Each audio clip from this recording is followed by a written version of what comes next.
Welcome student, آج ہم ہمارے نشان میں شامل معیار ادب کتاب کے معروف اور مشہور مصنف مولانا ابوالکلام آزاد کی طرز تحریر، طرز فکر پر چرچا کرنے جا رہے ہیں۔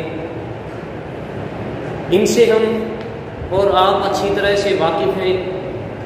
یہ ہمارے ملک کے اول وزیر تعلیم بھی رہ چکے ہیں۔ چلیے پہلے ان کی ولادت ان سے لے کر ان کی وفات تک کچھ چرچا کر لیتے ہیں۔ مولانا ابوالکلام آزاد کی ولادت 11 نومبر 1888 عیسوی مکہ معظمہ میں ہوئی۔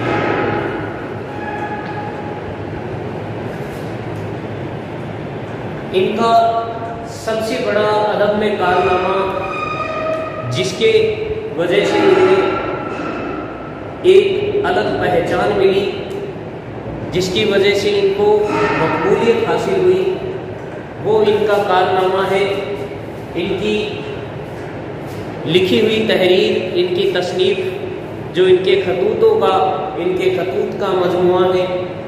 غبار خاطر کے نام سے یہ مجموعہ شائع ہوا۔ اس کے علاوہ انہوں نے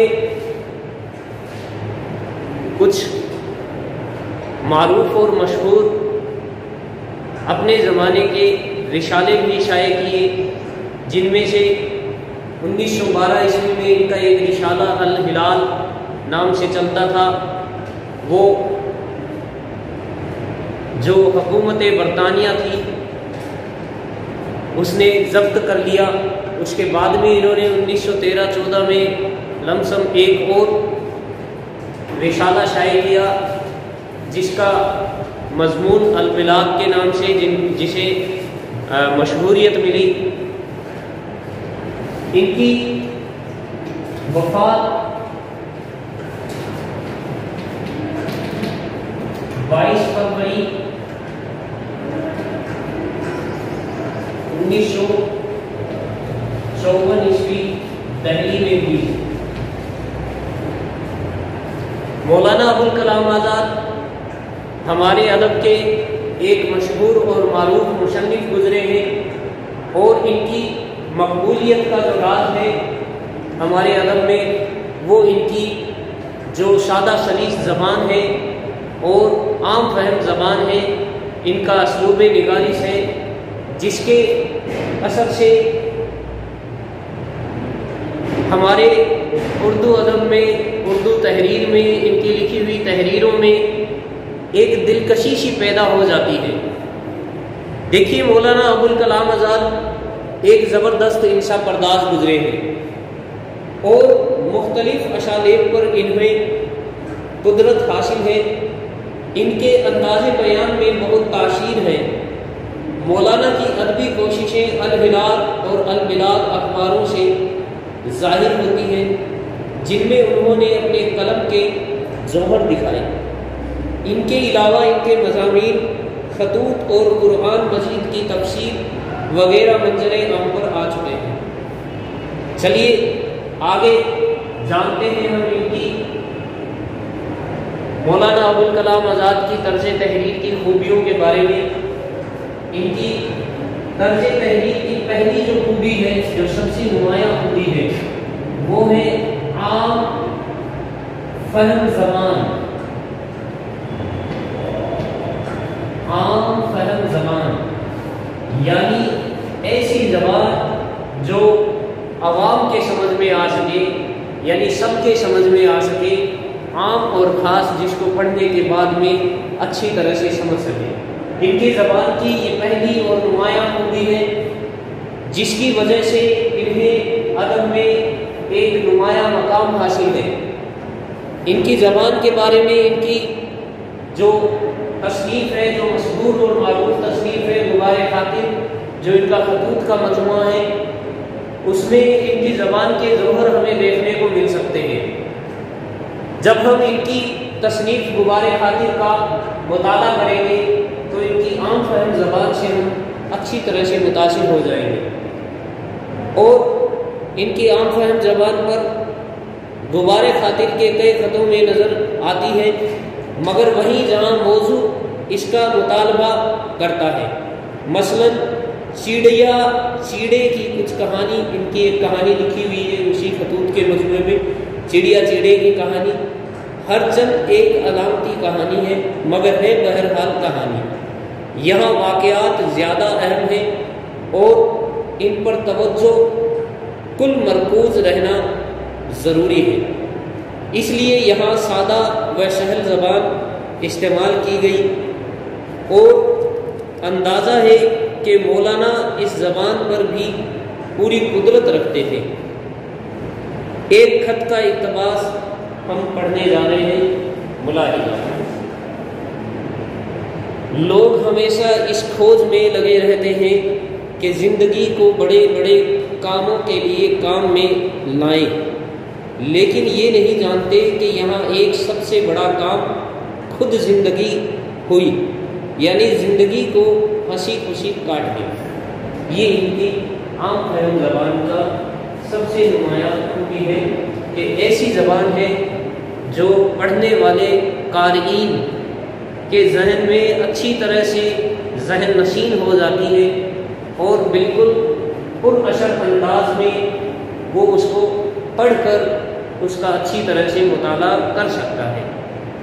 اگلی ان کی جو زبان کی خوبی ہے وہ ہے ان کی زبان میں فارسی کی آمیزش ہونا، یعنی ان کی زبان فارسی آمیز زبان ہے۔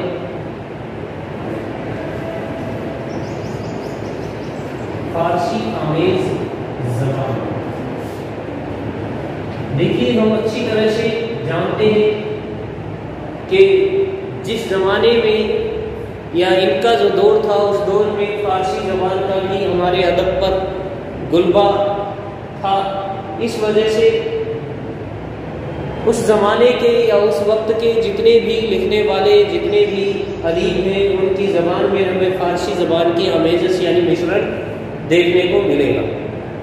تو ان کی زبان میں بھی ہمیں فارسی کا مشرن دکھائی دے گا جب ہم ان کی زبان کا ان کے خطوطوں کا مطالعہ کریں گے، غبار خاطر ان کی تصنیف کا مطالعہ کریں گے تو ہمیں ان کی زبان میں فارسی زبان کی آمیزش بھی دکھائی دے گی۔ چلیے، مولانا ابوالکلام آزاد اپنی تحریروں میں فارسی آمیز زبان کا استعمال کرتے ہیں۔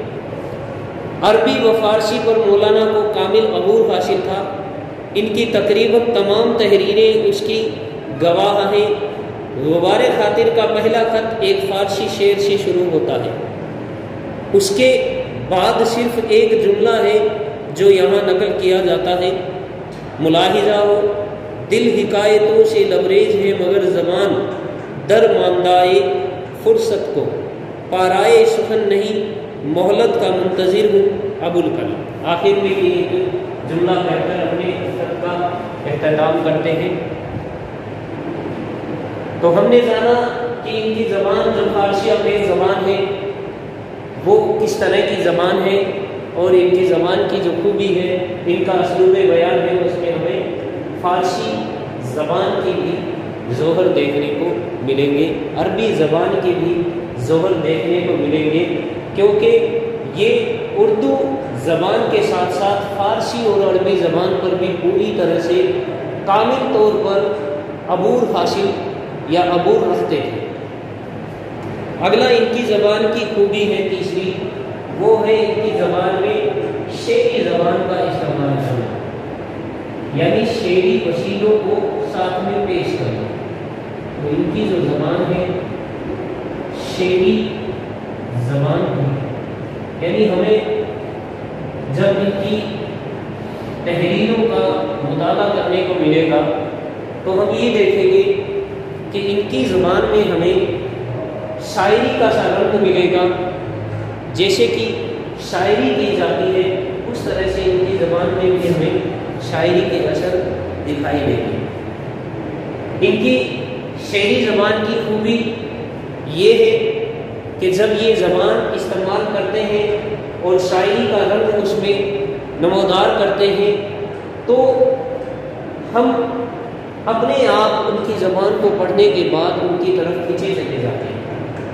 دیکھیے شعری زبان ابوالکلام کی تحریروں کا وصف خاص ہے۔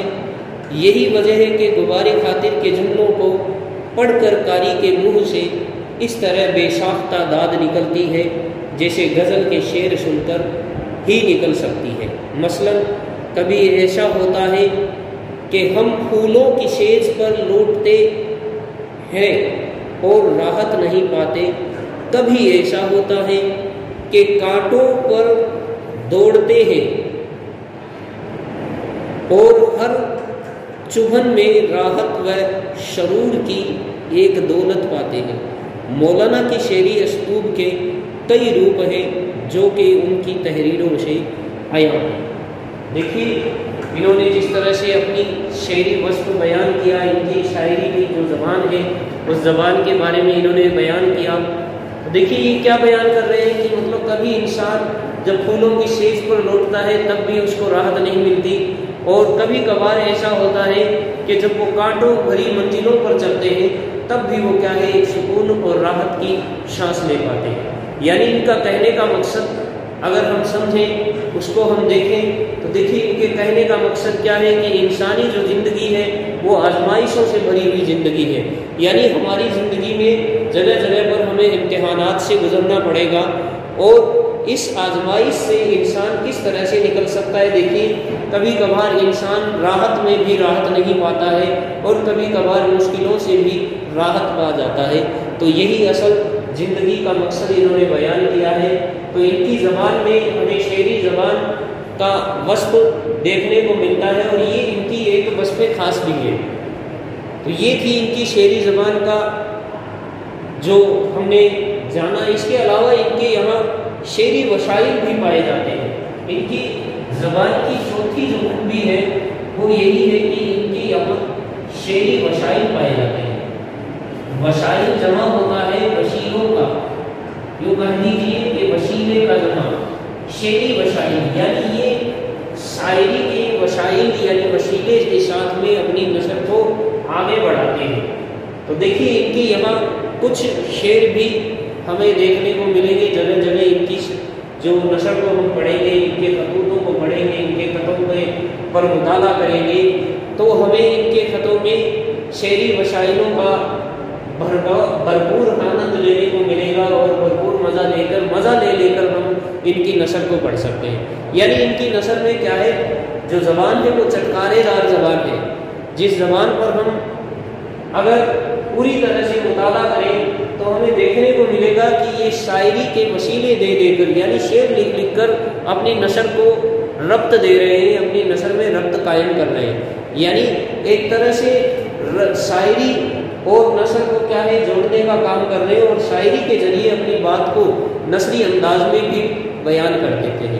تو دیکھیے شعری وسائل سے مولانا خوب کا کام لیتے ہیں۔ کہیں تشبیہ و استعارہ، یہاں وسائل سے مراد انہوں نے یہ بھی دے رکھا ہے کہ یہ ثنائے بدائع کا بھی استعمال کرتے ہیں، علم ثنا کا بھی استعمال کرتے ہیں۔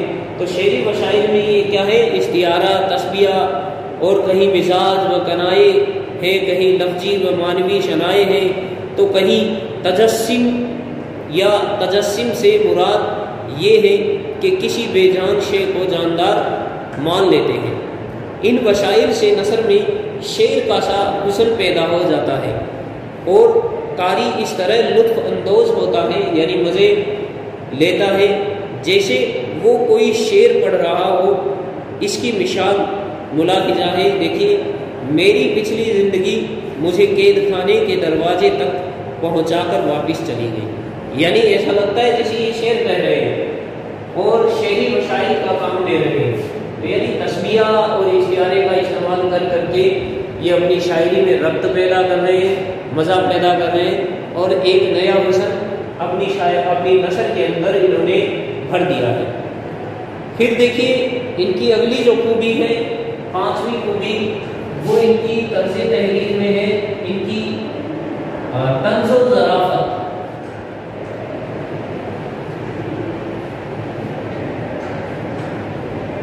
یعنی اپنی نثر میں یہ کامن ٹیکسٹائل کا بھی استعمال کرتے ہیں، یعنی اپنی نثر میں طنز بھی ہے رکھتے ہیں، اور ظرافت سے مراد ہم اچھی طرح سے جانتے ہیں کہ اس طرح سے مذاق کیا جاتا ہے جس میں تانا بھی ہو سکتا ہے اور مزاح بھی ہوتا ہے، لیکن جب سننے والا اس پر غور و فکر کرتا ہے تو کبھی اس سے نفرت ظاہر نہیں کرتا، بلکہ بے جا ہنسی اس کی زبان سے، اس کے چہرے پر ایک مسکراہٹ سی طاری ہو جاتی ہے۔ وہ اپنے آپ میں ایک الگ پہچان رکھتی ہے طنز و ظرافت ان کی، اور یہ دیکھیے کس طرح سے اپنی طنز و ظرافت کا اپنی جو نثر ہے اس میں استعمال لیتے ہیں۔ تو طنز و ظرافت کے بعد اچھے نمونے بھی ان کی تحریروں میں مل جاتے ہیں۔ مولانا کے مزاح میں انانیت اور خود پسندی نے ایسی عبارتوں کو جنم دیا کہ ہمیشہ عقل مند آدمی اکا دکھی ہوگا، بھیڑ بے وقوفوں کی ہی رہے گی۔ ظرافت سے بھرپور مولانا کا وہ خط ہے جس میں باورچی کی تلاش کا ذکر ہے، یعنی یہ باورچی کی تلاش کا ذکر کرتے ہیں۔ کئی بار یہ اپنے خطوں میں اس طرح کی طنزیہ اور ظریفانہ ظہر دکھاتے ہیں۔ دیکھیے کس طرح سے طنز بھی دیا ہے اور ظرافت بھی اس میں شامل کی ہے، کہ مطلب انہوں نے یہ ایک جملہ اس میں دے رکھا ہے، لکھا ہے کہ دیکھیے ہمیشہ عقل مند آدمی کیا ہے بہت کم ہوتے ہیں، بھیڑ جو ہے وہ بیوقوفوں کی ہی ہمیں دیکھنے کو ملتی ہے۔ تو یہ انہوں نے ایک طرح سے سماج میں، زندگی میں یہ طنز بھی دیا ہے، گانا بھی ہے، اور کچھ حد تک اس میں ظرافت بھی ہے، مزاح کی چاشنی بھی ہمیں دیکھنے کو مل رہی ہے۔ اگلی ان کی جو خوبی ہے وہ ہے ان کی مقصدیت۔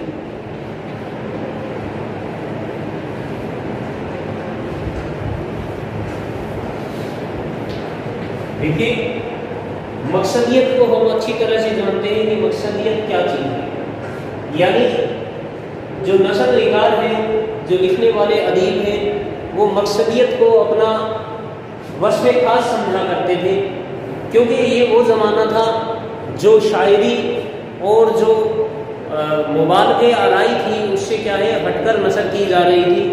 اس میں کوئی مزاح یا کوئی مزیدار یا چٹکانے دار زبان کے ساتھ ساتھ میں یہ استعمال کیا جا رہا تھا کہ نثر کو یا ادب کو کیا ہے مقصد پورا کرنے میں کام میں لیا جا سکتا ہے، اور یہ ان کی ایک گہری سوچ کا ہی اثر ہے کہ ان کے یہاں بھی مقصدیت کے جو نمونے ہیں ہمیں ان کے خطوطوں میں، ان کے اخباروں میں دیکھنے کو مل جاتے ہیں۔ ان کی مقصدیت کیا ہے یہ بھی ہم سمجھیں گے۔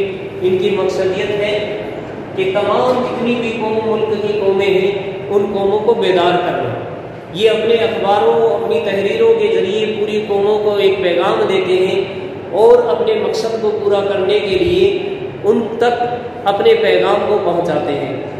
ان کا مقصد ہے ملک کو آزادی دلانا، ملک کی ترقی کرانا، اس طرح کے یہ مقصد لے کر چلتے ہیں، اور اپنی مقصدیت کو کس طرح سے ظاہر کرتے ہیں، اپنی نثری انداز میں ظاہر کرتے ہیں۔ اس کے علاوہ مقصدیت یعنی جو خاص طور سے مسلمان قوم ہے، جو سوئی ہوئی قوم ہے، اس کو جاگرک کرنا بھی ان کا ایک الگ مقصد تھا۔ تو یہ اپنے مقصد کو پورا کرنے کے لیے ادب کو ہتھیار بناتے ہیں اور اس آلے کا یہ پوری طرح سے کام میں لیتے ہیں۔ تو دیکھیے ان کی مقصدیت کس طرح کی ہے۔ مولانا ادب میں مقصدیت کے قائل تھے۔ انہوں نے اپنی صحافتی یعنی اخباروں میں زندگی میں جو صحافتی زندگی تھی، جو پتراچار کی زندگی تھی، اس میں جتنے مضامین لکھے وہ زبردست مقصدیت لیے ہوئے تھے، یعنی جتنے بھی اخباروں میں ان کے مضامین شائع ہوئے ان میں کوئی نہ کوئی مقصد تھا۔ ہر قوم کے لیے وہ پیغام دیتے ہیں اور ہر پورے ملک کے لیے ایک پیغام کے طور پر یہ اپنے مضامین شائع کرتے ہیں۔ تو یہ ان کی مقصدیت تھی۔ اگلی ہے ان کی جو خوبی، وہ ہے ان کی انفرادیت۔ ان کی انفرادیت کی جو سوچ ہے وہ بھی ایک الگ مقام رکھتی ہے۔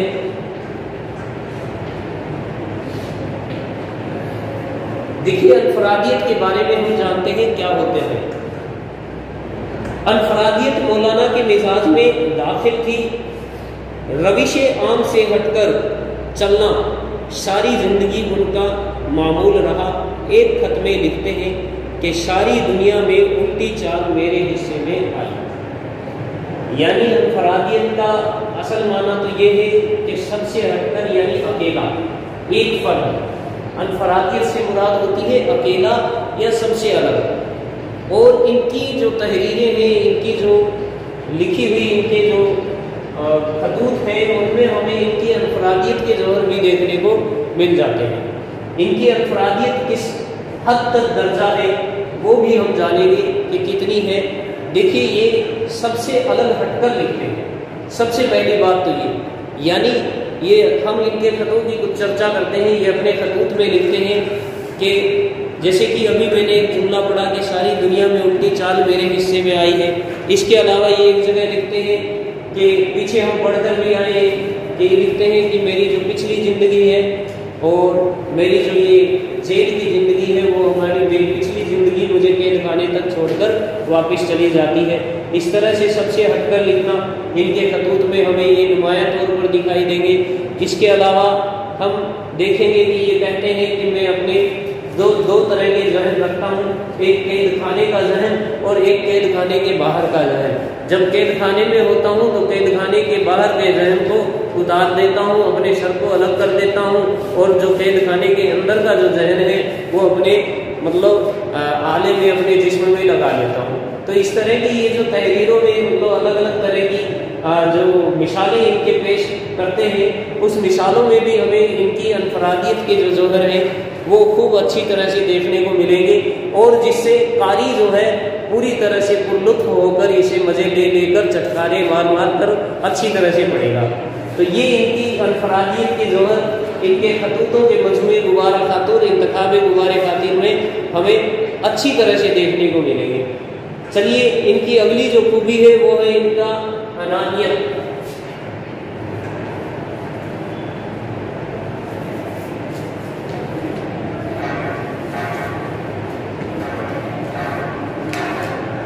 انانیت کیا چیز ہے؟ دیکھیے، انانیت مولانا کے رگ و پے میں شرائط ہوئے تھی، یعنی انانیت سے مراد ہے ان کا ایٹیٹیوڈ اور الگ طرح کا مزاج رکھنا۔ خود پسندی، یعنی دیکھیے خود کو یہ پسند کرتے ہیں، ان کے مزاج کا خاصہ تھی، وہ بلا کے ذہین تھے، چنانچہ ان کے مزاج میں انانیت پیدا ہو گئی۔ بلا کے ذہین سے مراد یہ ہے کہ ان کا جو ذہن ہے یہ بہت زیادہ کیا ہے، جسے ہم کہتے ہیں انٹیلیجنس ان کی بہت زیادہ ہے۔ تو اس وجہ سے بھی یہ کیا ہے، خود پسندی کرتے ہیں، اور خود کی تعریفیں بہت جگہ انہوں نے بیان بھی کی ہیں۔ ان کی انانیت یعنی ان کا ایٹیٹیوڈ ہمیں ان کے خود کے لکھے ہوئے بہت سے مضامین میں دیکھنے کو مل جاتا ہے۔ خود لکھتے بھی ہیں، پھر سے ہم چرچا کرتے ہیں کہ میں دو طرح کا ذہن رکھتا ہوں، یعنی یہ ان کی انانیت کا ہی حصہ ہے کہ میں پچھلی زندگی جو قید خانے کے باہر کی زندگی تھی اس کو بھلا دیتا ہوں جب قید خانے میں پہنچتا ہوں۔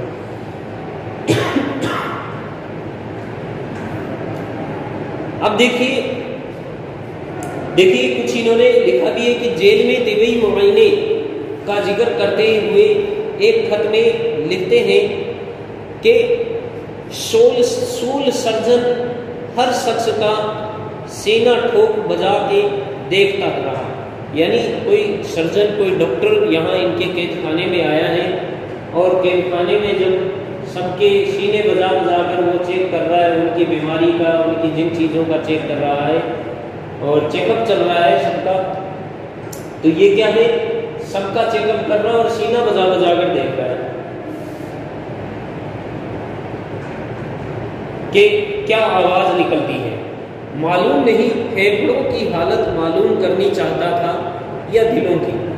مجھ سے بھی معائنے کی درخواست کی، میں نے کہا میرا سینہ دیکھنا بے سود ہے، یعنی کوئی فائدہ نہیں ہوگا، اگر دماغ کے دیکھنے کا کوئی آلہ یا کوئی ہتھیار ساتھ ہے تو کام میں لائیے۔ تو اس طرح سے یہ کیا ہے کہ اپنی انانیت کا ثبوت دے رہے ہیں اپنے غبار خاطر، اپنے خطوط کے مجموعے میں۔ اور اگلی ان کی جو خوبی ہے، نویں خوبی، وہ ہے ان کا فکر و فلسفہ۔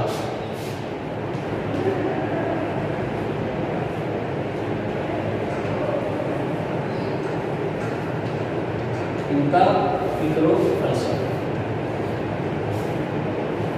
دیکھیے فکر و فلسفہ پر ہم چرچا کرتے ہیں کہ ان کا فکر و فلسفہ کیا ہے، یعنی یہ ایک دارشنک کا بھی رول ادا کرتے ہیں اپنی زندگی میں، رہتی زندگی میں انہوں نے بہت جگہ اس طرح کے درشن شاستر کے نمونے چھوڑے ہیں، اور ان کی جو عمیق فکر ہے، گہری سوچ ہے، اور ان کا جو فلسفہ ہے یعنی زندگی کے بارے میں یہ فلسفہ، زندگی کا فلسفہ بھی بیان کرتے ہیں۔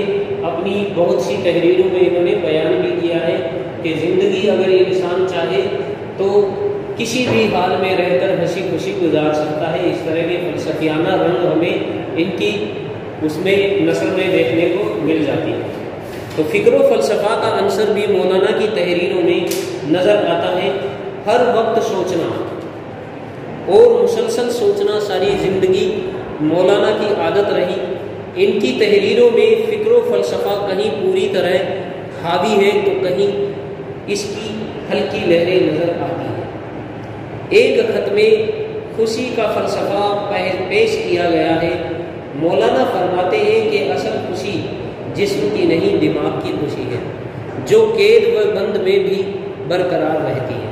یہ آگے لکھتے بھی ہیں کہ کیا قید خانے میں سورج اپنی روشنی نہیں بکھیرتا، کیا چاند اپنی چاندنی کے جلوے جوہر ہمیں نہیں دکھاتا، کیا چڑیا نہیں چہچہاتی، کیا پرندے نہیں چہچہاتے، کیا جانوروں کے چہکنے کی آواز نہیں آتی، یا پھر پیڑ پودوں سے آکسیجن نہیں آتی، یا ہریالی دیکھنے کو نہیں ملتی۔ ایسی چیزیں جو باہر ہم قدرتی مناظر دیکھتے ہیں، ان سارے قدرتی منظروں کا بیان یہ قید خانے کے اندر رہ کر بھی بیان کرتے ہیں، اور عمیق سوچ کا، عمیق فکر کا اور فلسفے کا ایک جوہر بکھیرتے ہوئے نظر آتے ہیں۔ اب ان کے بارے میں ہم جانتے ہیں خلاصہ کلام، یعنی ان کے کلام کا خلاصہ ہم کریں گے ضرور۔ مولانا ابوالکلام آزاد کی مقبولیت کا اصل راز ان کی طرز تحریر میں ہے۔ تخلیقی نثر کا یہ شاہکار صدیوں تک جمال پرستوں کو لطف اور شعور کی دولت عطا کرتا رہے گا، اور اس کی عوض ان سے خراج تحسین وصول کرتا رہے گا۔ نیاز فتح پوری نے مولانا کے نام ایک خط میں درست ہی لکھا تھا کہ مولانا آپ کا اسلوب بیان مجھ سے تو ودا چاہتا ہے، اگر آپ کی زبان میں مجھے کوئی گالیاں بھی دے تو حل من مزید کہتا رہوں گا، یعنی پھر بھی میں واہ واہ لوٹاتا رہوں گا اگر آپ کی زبان میں کوئی مجھے گالیاں دے۔ یہاں مولانا حسرت موہانی کا یہ شعر مکمل طور پر شادی کرتا ہے۔ مولانا حسرت موہانی وہ شخصیت ہے جو مولانا ابوالکلام آزاد کے ساتھ میں، ان کے اس کارواں کے ساتھ میں شامل تھے۔ ان کے جو مشن تھے اس مشن میں مولانا ابوالکلام آزاد اور حسرت موہانی نے مل کر قدم اٹھائے اور ہمارے ملک کو آزادی کی راہ پر لے کر آئے۔ تو یہ ان کے لیے ایک شعر حسرت موہانی لکھتے ہیں، جب سے دیکھی ابوالکلام کی نثر نظم حسرت میں کچھ مزہ نہ رہا، یعنی خود کی لکھی ہوئی نظم، خود کی لکھی ہوئی شاعری کا مزہ بھی کم سمجھتے ہیں مولانا ابوالکلام آزاد کی نثر کو پڑھنے کے بعد میں۔ تو یہ تھا ان کی مولانا ابوالکلام آزاد کی نثر نگاری کا جائزہ جو ہم نے ابھی لیا، اور مولانا ابوالکلام آزاد کے بارے میں ہم نے مکمل طور پر جانا، ان کی جو تحریری اور ان کی جو مضامینی جتنے بھی ادب کی خدمات تھی اس خدمات کے بارے میں ہم نے جانا۔ یہ سبق اور یہ ٹاپک ہمارے بی اے پارٹ فرسٹ اور بی اے پارٹ سیکنڈ دونوں میں کام آنے والا ٹاپک ہے، اور یہ ہمارے دونوں ایئرز کے اندر فرسٹ ایئر میں یہ فرسٹ پیپر میں لگتا ہے، سیکنڈ ایئر میں یہ سیکنڈ پیپر میں کوشچن ہمارے جو نصاب ہے اس میں شامل کیا گیا ہے۔ تو آج کا ہمارا یہ ٹاپک یہیں پر ختم ہوتا ہے۔ شکریہ۔